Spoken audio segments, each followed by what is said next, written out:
গাজায় যুদ্ধবিরতি কার্যকর হলেও ফিলিস্তিনিদের উপর থামছে না ইসরায়েলি বর্বরতা। অধিকৃত পশ্চিম তীরে আবারও হামলা চালিয়েছে নেতানিয়াহু বাহিনী। বুধবার অঞ্চলটিতে বিমান থেকে গোলা ফেলে তারা। এতে হতাহত হয়েছেন বেশ কয়েকজন ফিলিস্তিনি। ইসরায়েল প্রতিরক্ষা বাহিনীর দাবি, সন্ত্রাসী গোষ্ঠীর অবস্থান লক্ষ্য করে অভিযান চালানো হয়েছে।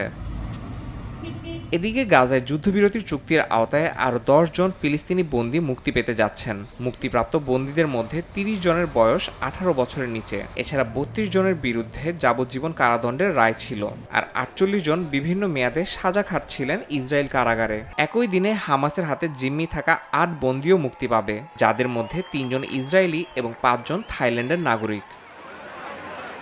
এদিকে দীর্ঘ ১৫ মাসের যুদ্ধের পর গাজার উত্তরাঞ্চলে ফিরতে শুরু করেছেন বাস্তুচ্যুত ফিলিস্তিনিরা।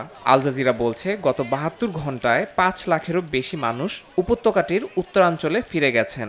এর আগে সোমবার ইসরায়েলি সেনারা কিছু নির্দিষ্ট রুট দিয়ে নাগরিকদের ফিরে যাওয়ার অনুমতি দেয়। প্রথমে শুধুমাত্র হেঁটে প্রবেশের অনুমতি দেওয়া হলেও পরে গাড়ি ও অন্যান্য যানবাহন চলাচলের অনুমতি দেওয়া হয়। তবে ঘরে ফেরা ফিলিস্তিনিরা চরম মানবিক সংকটের মুখে পড়ছেন। অনেকেই পানি ও খাবার সংকটের পাশাপাশি আশ্রয়ের অনিশ্চয়তার কারণে কেন্দ্রীয় গাজায় ফিরে যেতে বাধ্য হচ্ছেন।